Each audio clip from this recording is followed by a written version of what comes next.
Halo, ketemu lagi di channel saya Fix by Om Wid. Hari ini saya mau mereview mobil yang ada di sebelah saya, Mitsubishi Pajero Sport tahun 2016. Jadi hari ini saya nggak nge-review atau ngutak-ngatik mesin dulu, tapi saya mau nge-review mobil yang ada di sebelah saya ini. Jadi pertama kali keluar tahun 2016. Dan ini model yang ketiga. Modelnya berubah total sama model yang sebelumnya. Jadi kalau bisa kita lihat modelnya nih lebih sporty dan maco banget. Nah, buat di tampilan depannya ini berubah banget ya. Jadi dari lampu, dari grill, bumper itu berubah semua. Jadi di bagian lampu depannya ini dia kelihatannya kan lebih sipit ya, atau lebih kecil. Nah, untuk tipe Dakar, tipe tertinggi dari Mitsubishi Pajero Sport ini, dia full LED dan dilengkapi proyektor. Dan di bagian sini dia ada DRL, atau orang bilangnya itu lampu alis ya. Dan selanjutnya, buat di bagian grill ini pakai ornamen chrome tapi nggak begitu banyak, jadi masih enak dilihatnya. Jadi chrome-nya itu yang nempel sama grill ini nyatu dari lampu sen, dia memanjang ke lampu sebelah kanan. Kemudian di bagian bumper juga ada ornamen chrome yang bentuknya kayak huruf U. Dan di bagian bumper ini seolah-olah kayak nyatu ya sama grill. Ini gede banget dan ini fungsinya buat sirkulasi udara untuk mendinginkan mesin. Ini lubang-lubangnya gede banget. Dan di sini ada fog lamp. Fog lampnya ini masih lampu bohlam biasa. Jadi kalau nyala dia kuning. Sekarang kita ke bagian samping mobil ini. Ya, bisa dilihat ini modelnya seperti ini. Di bagian samping dia nggak banyak menggunakan chrome. Jadi paling di bagian pintu, terus di bagian handle, sama di cover spion. Jadi kelihatannya tuh tetap elegan dan nggak terlalu menor. Kemudian di sini ada footstep. Ini dapat dari pabriknya, udah kayak gini. Kemudian di bagian atas di sini ada roof rail. Jadi roof rail ini dapat untuk tipe Dakar dan Exit. Sementara yang GLX yang 4x4 itu nggak dapat roof rail. Dan ini chrome-nya dia nyambung ya, nyambung. Dan di bagian akhir ini agak membesar.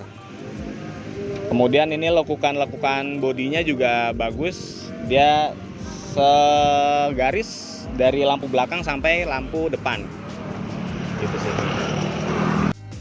Oh ya, sebelum kita masuk ke dalam, saya lupa buat mereview bagian bannya dan velgnya.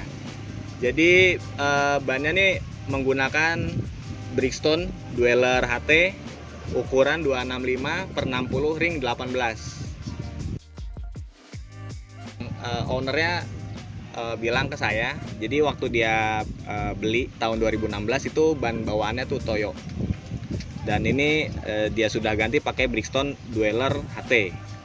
Dan di bagian velgnya ini ada perpaduan warna hitam dan chrome, jadi kelihatan sporty tapi elegan. Dan buat tipe Dakar ini rem depan dan belakang sudah cakram. Sedangkan buat tipe Exit dan GLX 4x4 itu masih tromol.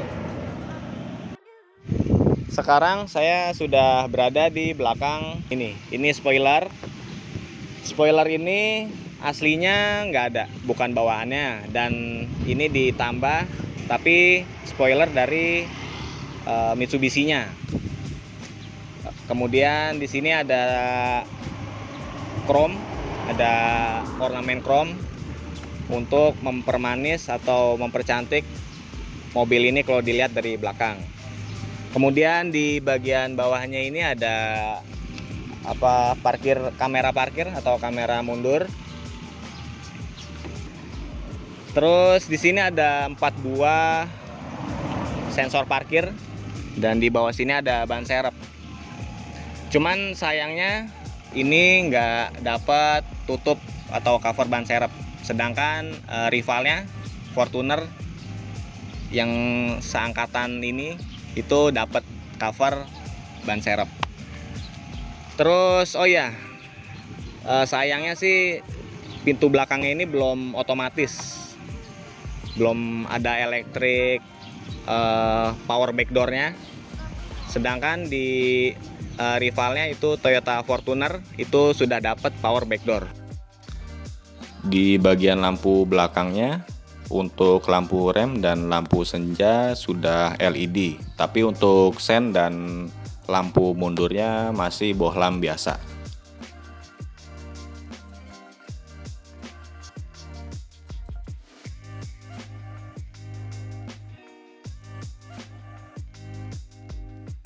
Mobil ini sudah dilengkapi dengan fitur keyless, jadi nggak pakai kunci lagi untuk buka pintu atau starter mesinnya.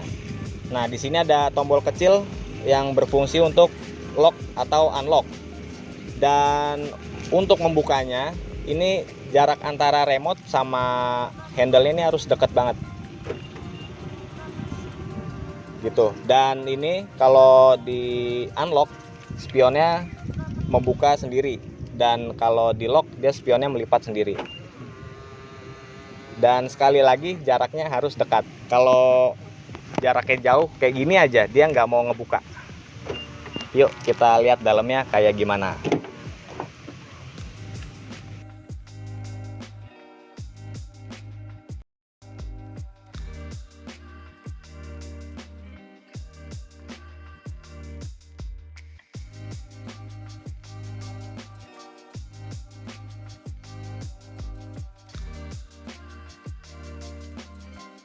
Dan bisa kita lihat ini bagian panel sebelah dalamnya.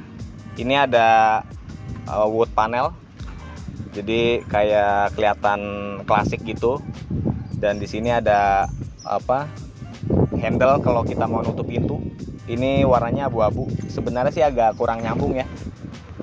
Mendingan abu-abu aja, tapi wood panelnya nggak ada. Soalnya jadi agak nggak matching. Dan di sini ini soft touch di bagian ini untuk sandaran tangan. Ininya juga soft touch. Cuman sisanya ini istilahnya tuh istilahnya ya? Kalau bukan soft touch pokoknya ya. Gitulah pokoknya. Terus di bagian ini tombol power window. Dan auto up dan auto down hanya ada di sisi bagian supir atau bagian kanan. Ini lock untuk jendela atau window. Dan sayangnya ini tombol untuk lock unlock dari dalamnya ini masih dari sini. Harusnya sih yang bagus disediakan di sini, jadi lebih kelihatan modern lah. Dan sekarang saya udah berada di dalam kabin. Gimana ya? Jadi yang saya rasakan pertama kali duduk di balik kemudinya ini nyaman dan sesuai dengan postur badan saya. Saya badannya punya tinggi badan sekitar 175 cm. Dan ini posisi duduknya enak banget. Jadi kalau kita ngelihat ke depan, terus megang kemudi gini, megang setir, dia sesuai lah, cocok gitu. Dan untuk menginjak pedalnya itu pas kalau buat saya. Dan setirnya ini udah tilt dan teleskopik, jadi bisa disesuaikan dengan kebutuhan kita semua kalau mau bawa mobil ini.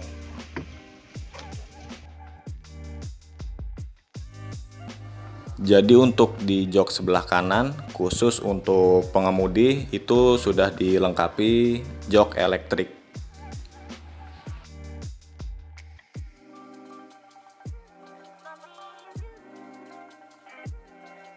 Untuk bagian joknya, untuk tipe Dakar ini sudah berbahan kulit, dan di tipe Exit dan GLX itu berbahan fabric. Dan ini busanya tebel, jadi kalau kita duduk tuh langsung terasa nyaman ya.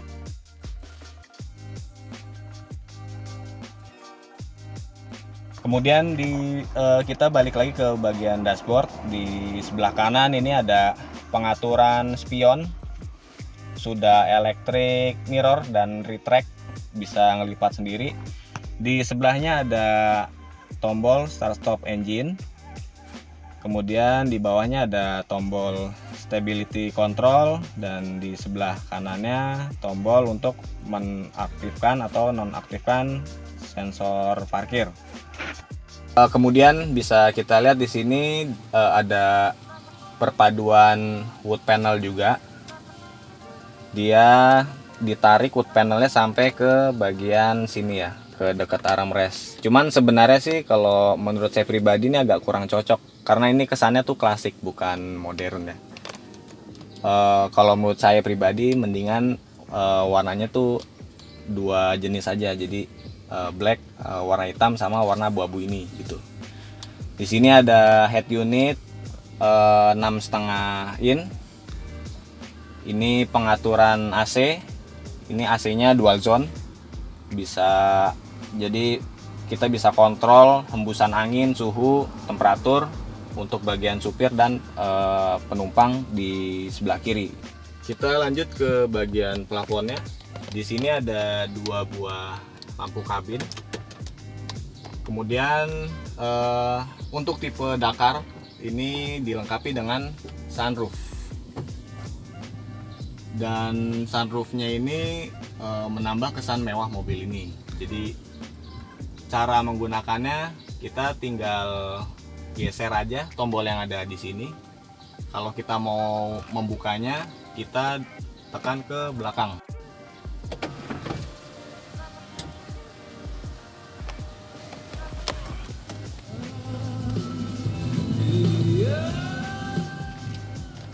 Dan untuk menutupnya kita bisa tekan ke depan.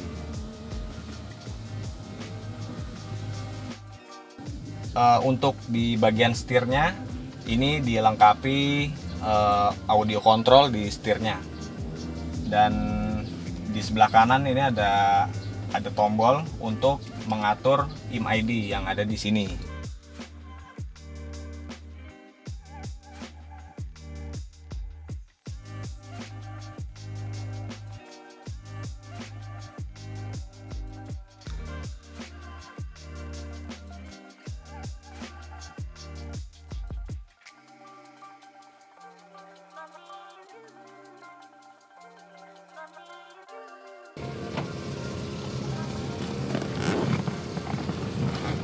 Oke, sekarang saya sudah di bagian penumpang atau baris kedua di bagian tengah ini.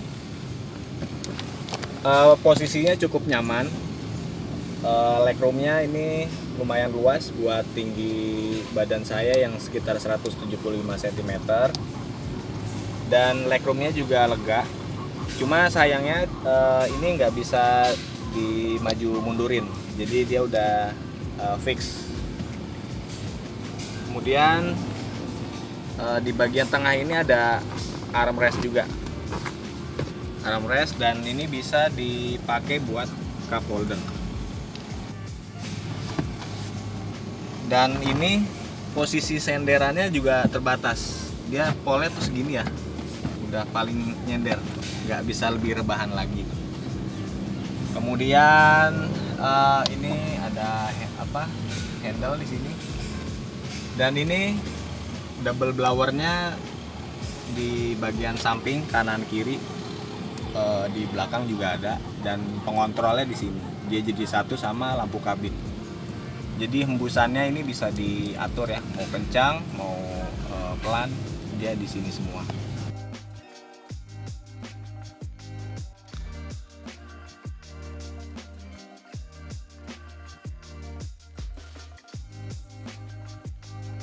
Untuk di bagian penumpang paling belakang ini sedikit kurang nyaman. kalau untuk orang setinggi saya. Dan ini pas-pasan banget. Legroomnya juga nggak ada, terbatas. Ini kaki saya nempel ke jok bagian tengah. Terus posisinya juga ini tegak banget ya. Walaupun ini ada headrestnya juga. Sempit sih, tapi untuk anak kecil ini nggak masalah, cukup lega kok. Dan yang penting ada double blowernya di sini ke bagian AC. Dan di bagian sisi sebelah kanan ini ada power outlet, jadi bisa untuk colok-colok untuk keperluan cas atau keperluan yang lainnya.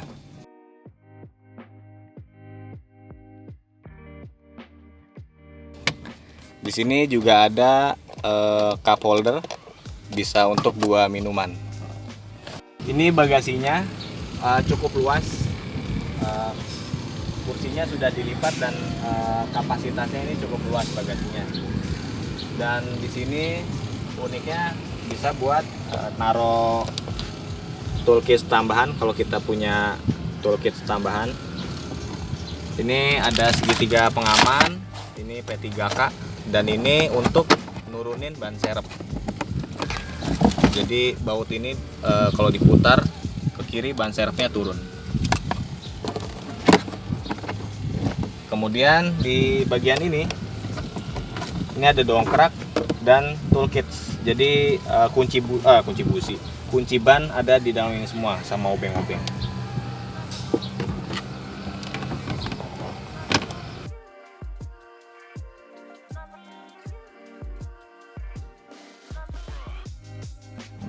Sekarang kita ke bagian ruang mesin. Untuk Mitsubishi All New Pajero Sport tipe Dakar 4x2 atau 4x4, ini mesinnya baru sejak 2016. Jadi mesinnya ini sudah 4N15. Sedangkan untuk tipe Exit dan GLX-nya masih menggunakan mesin yang lama, yaitu 4D56. Untuk mesin 4N15 ini yang terbaru, kalau saya lihat di beberapa artikel katanya bobotnya lebih ringan dan performanya lebih baik. Kemudian mesin ini juga sudah turbo diesel common rail. Sekarang saya lagi test drive mobil ini. Pertama yang saya rasakan itu adalah mesinnya itu responsif. Dan suara dieselnya itu nggak bising ya, karena common rail dan kayaknya peredamannya tuh bagus gitu. Terus di bagian transmisinya saya ngerasa juga lebih lembut perpindahannya dan responsif banget. Jadi buat kalian yang senangnya ngebut, terus melihat performa mesin sama kecepatan, Pajero ini adalah pilihan yang tepat. Soalnya ini saya rasain sendiri, ini benar-benar performanya bagus. Kalau ngomongin bantingan, ya khas lah, ini SUV leather frame, jadi ada limbung-limbungnya sedikit, tapi nggak parah emang. Dan bantingan suspensinya kalau lewat jalan rusak kayak gini nih, atau jalan keriting, polisi tidur, dia nggak terlalu mantul-mantul banget. Jadi bisa dibilang nyaman. Tapi kalau udah ngebut terus zigzag gitu dan banyak bermanuver, itu terasa limbungnya. Mungkin memang karakter dari mobil yang sasisnya leather frame kayak ini gitu. Terus yang saya suka dari mobil ini, AC-nya itu kayak kulkas, dingin banget. Nggak tahu kenapa setiap mobil diesel yang saya pakai atau yang saya coba itu rata-rata pasti AC-nya dingin banget. Mungkin memang karakter mobil diesel, nggak cuma Pajero aja, tapi diesel merek lain juga pasti AC-nya dingin. Sama ini handbrake-nya, ini handbrake elektrik ini memudahkan kita saat parkir atau lampu merah. Jadi nggak usah narik krek gitu, nggak usah, tinggal ditarik pas untuk mengaktifkannya dan dipencet lagi ke bawah, untuk menonaktifkannya. Itu praktis banget, terasa lebih mudah untuk menggunakan rem parkir. Ngomongin secondnya mobil ini, rata-rata dibanderol sekitar 380 jutaan ya, tahun 2016, tipe Dakar 4x2. Rata-rata kalau kita cari di situs-situs jual beli mobil bekas itu pasaran 380 juta. Terus apalagi ya? Oh iya, konsumsi bahan bakar dieselnya saya bisa katakan irit. Jadi di dalam kota itu konsumsinya 1 liter untuk 10 kilo. Itu plus macet dan stop and go ya, maksudnya. Terus untuk keluar kota atau jalan bebas hambatan gitu, itu bisa 1 liter banding 14. Oke, jadi sampai sini dulu video review mobil teman di channel Fix by Om Wid. Jangan lupa buat subscribe channel ini dan like videonya, share juga videonya. Semoga bermanfaat buat kita semua dan terima kasih.